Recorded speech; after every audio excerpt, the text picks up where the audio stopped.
What's up, folks, and welcome back to Dyce Reacts, where we are staying in London, England tonight. Oh yeah, we are going to be checking out why Germany runs on systems and Britain runs on stories. Affirmative side checks one out. We ain't going to waste no more time. Just going to get right into it, folks. We're going to get right into it. Oh yeah. At first glance, Germany and Britain look surprisingly similar. They're both wealthy, Western industrialized democratic countries. They face many of the same pressures like immigration, aging populations, housing, shortages and political frustrations, and yet they respond to those pressures in completely different ways. In Germany, the instinct is to build a system, and in Britain, the instinct is to a story, and that difference is structural. Germany had to coordinate to survive. Britain had time to accumulate meaning, and geography played a much bigger role in that than most people realize. So in this video, I want to look at these two countries through the lens of geographic determinism to see how they deal differently with similar modern pressures of immigration, demographic decline, and economic uncertainty. So Britain is an island. For most of its history, water acted as a natural boundary. Power could consolidate slowly, identity could stabilize, and shared sense of who we are had time to take hold and be passed down intact. When you're surrounded by sea, you don't really need constant internal coordination to survive. You need a story strong enough to bind people together across generations. Germany had none of that. What we now call Germany existed for centuries as a dense patchwork of rivers, plains, forests, free cities, duchies and rival powers. There were open borders with constant movement of armies, goods and influence, and in that environment stories weren't enough. You don't hold fragmented territory together with shared myth when geography keeps pulling it apart. You hold it together with rules, coordination and structure.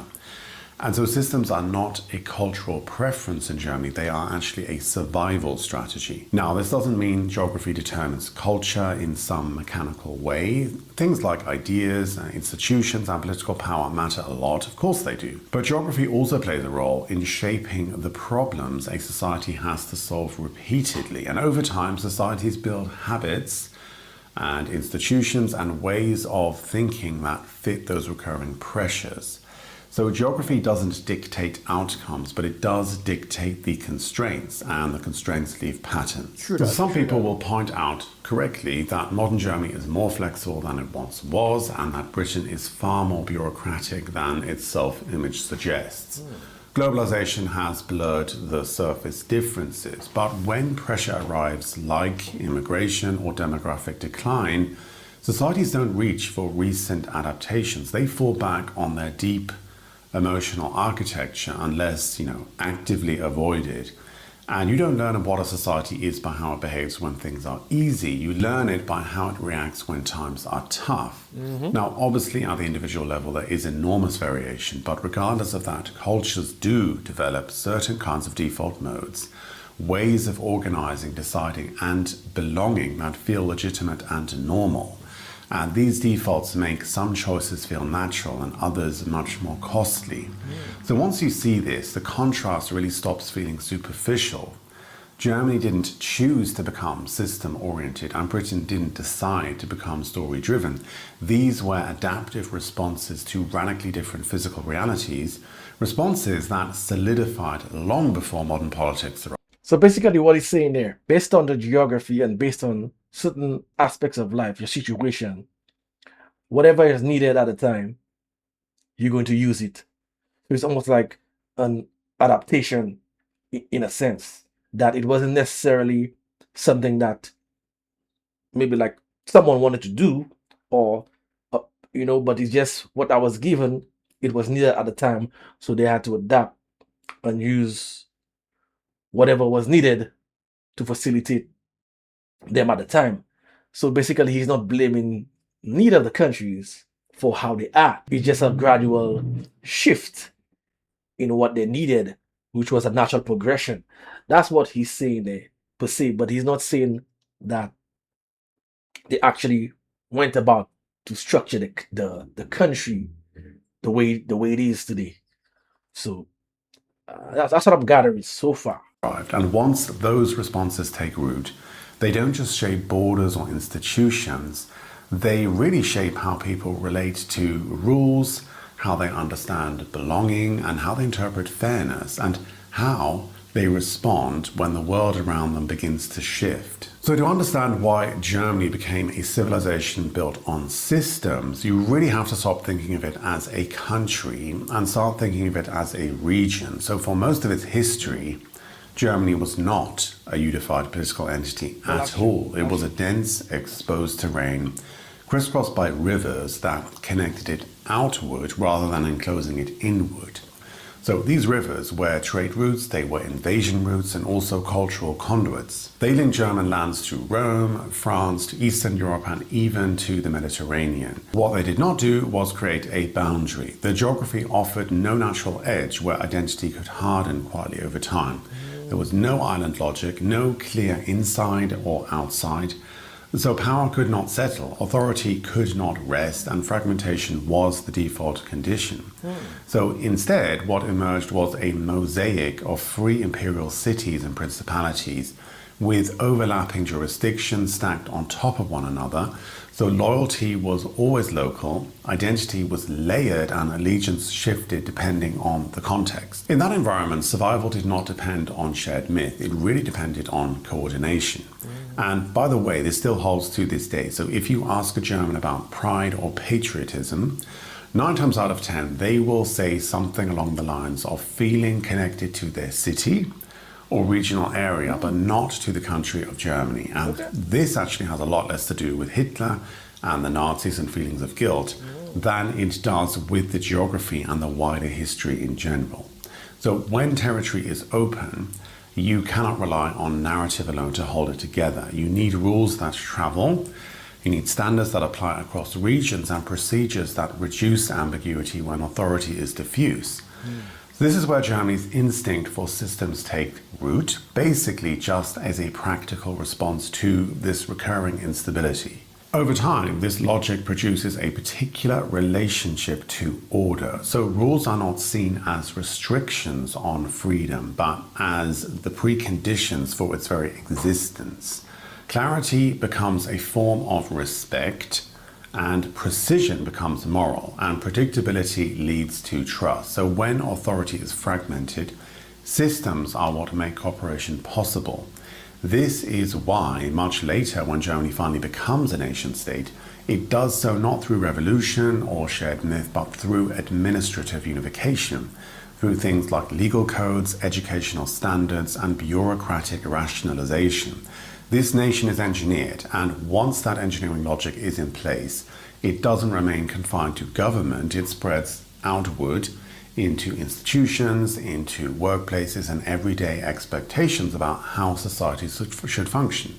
The system becomes the stabilizing beam of the structure, and so when social systems come under pressure, it threatens the cohesive stability of the country in a way that nations who are built on stories do not experience. Britain is structured very differently. In Britain, heritage and inheritance have always played a huge role in the country. So where countries like Germany rebuilt themselves around clear rules and codified law and engineered institutions, Britain evolved through accumulation. This is why Britain never wrote a constitution, because it believed in precedent and the idea that stability came from what had already survived before. You can see this most clearly in Britain's institutions, especially the ones that people often dismiss as just kind of like symbolic.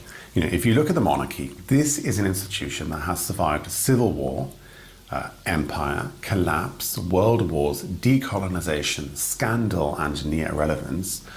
And like, how has it done this? Well, by constantly rewriting its role inside the same story. So when monarchy meant power, it ruled with an iron fist. When power became dangerous, it stepped back. When empire collapsed, Yeah, what he's saying there makes a lot of sense. And it's almost like an aristocracy versus a democracy. In my humble opinion, an aristocracy in in short term is basically a place that is ruled by force. With a democracy is ruled by propaganda. which you could say, which is stories. It has to be built on lies because it doesn't use force to control the people. It's illusions. You have to build something that is not there. So you constantly need propaganda. So those kind of systems, which is like what I'm talking about is democracy, you need to control a lot of the media aspect, whether it's radio, television, anything that can educate the people has to be controlled to a major degree, not some degree, to a major degree. With an aristocracy, you don't need that because everything is just used by force and fear tactics. And I would say a lot of the, especially the Western countries, are built on propaganda, which is democracy. It rebranded itself as service, and when reverence faded, it leaned into ritual and continuity. So there is nothing efficient about the monarchy. What makes it special is this ability to make sense within the existing story and structure of the time. History really has demonstrated how flexible and adaptable it is. It kept answering the same quiet question of what does this institution mean now in this current context. The same logic applies to Parliament. So British parliamentary politics have always been more theatre than machinery. It's kind of like about ritual and archaic language and inherited procedures, and all of it signals that power is constrained by history. It's not invented from scratch. So even when Parliament fails, as it often does, people still argue inside its framework. They still recognize it as the place where legitimacy lives. And that recognition matters more than competence in a story-based system. Or if you take common law, for example, instead of a clean legal code, Britain built its legal order case by case. And so context and interpretation really matter. The law in Britain has evolved kind of like a conversation with the past. That looseness allowed Britain to absorb contradiction without constant redesign. And this is how Britain managed internal difference for centuries. So England, Scotland, Wales, and Ireland were never culturally uniform. Class divisions were always extreme, and regional identities have always been very strong.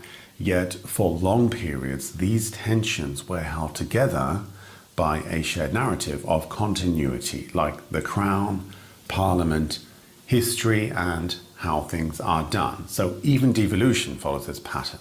Scottish and Welsh autonomy movements, they are not primarily like technocratic demands for efficiency. They're symbolic claims about recognition, about history, and about sort of having your own voice. And Britain responds not by rewriting the system from scratch, but by layering new meaning onto old structures. Even Ireland often raises a counterexample to this idea. This actually reinforces this kind of island logic rather than contradicting it. Because Ireland is also an island. Precisely because it could sustain its own narrative coherence, it resisted incorporation into Britain's story once that story lost legitimacy. And so structural control without shared meaning could not hold. When the narrative broke, the separation followed. And so actually the story of Ireland really reveals an important boundary of story-based order. Narratives can contain a lot of difference, but only as long as they are believed. The vulnerability of story-based societies is that the stories must be constantly told, they must be relentlessly reinforced without reprieve. And when the story then thins, the fragility of the whole thing is exposed. So when people can no longer explain what the country is or what it stands for or what belonging actually means, there is nothing procedural to fall back onto. So there's no clear rule book or shared framework. There's just ambiguity. And this is where modern pressures really hit the hardest. So I think that Germany gets something profoundly right, which is that it understands that cohesion requires structure, that expectations must be explicit, and that integration without rules is just chaos. So its insistence on language and law and institutional participation is not authoritarian at all. It really is civilizationally coherent for that society. But I think Germany does misunderstand the nature of belonging. So In Germany, they kind of assume that once people function within the system, like once they have a job, once they're plugged in, they will just come to or identify with it automatically. They kind of seem to think that loyalty will emerge from participation. And I mean, this assumption is currently being put to the test. I think what Britain has historically really well understood is that people need to feel part of a story larger than themselves, that identity is really shaped through symbols and rituals and shared reference points, much more than formal procedures. But Britain also misunderstands the cost of ambiguity. So like when stories are not clearly articulated, they fragment very quickly. And when institutions stop reinforcing a common narrative, people just fill the gap with competing ones. So issues like immigration then become a proxy battlefield for much deeper anxieties about identity loss. So Germany is kind of like, here's how the system works, enter if you can fully function within it.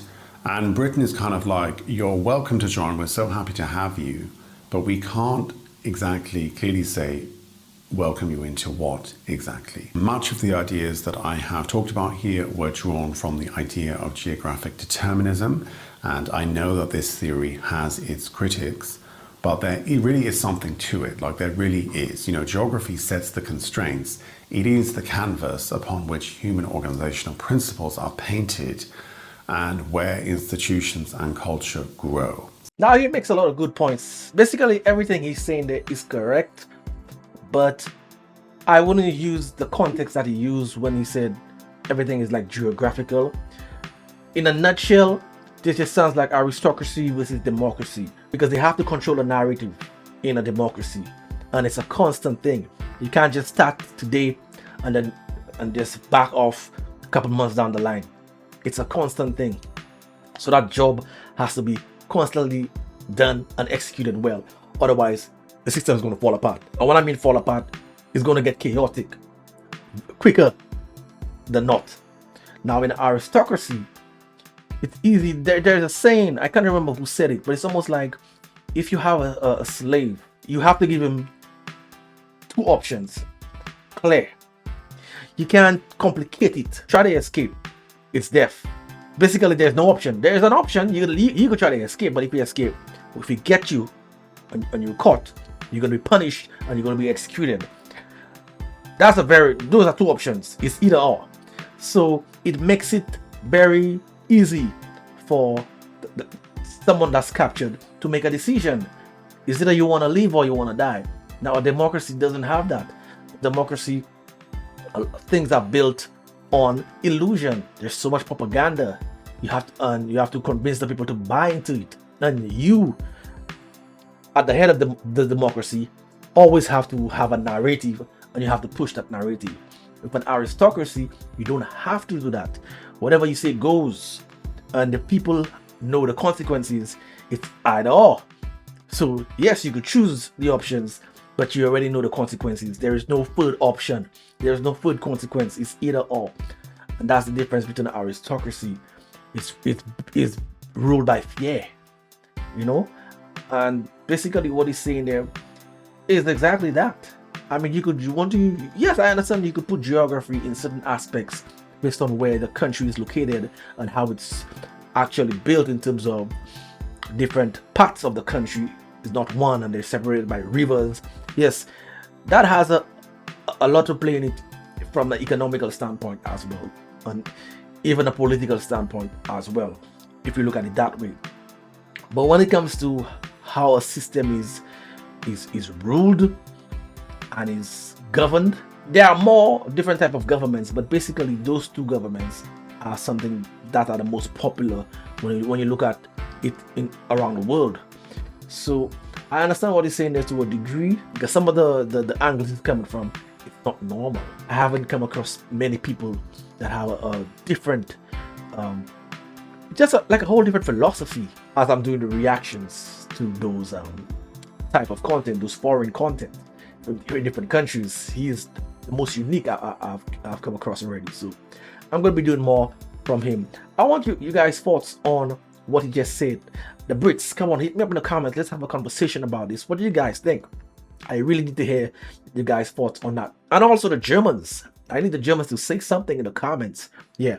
If you want to see that long journal archer that you do, hit me over Dice Reacts by the Music Reactions. This is where I'm going to be making my exit. So until next time, peace out.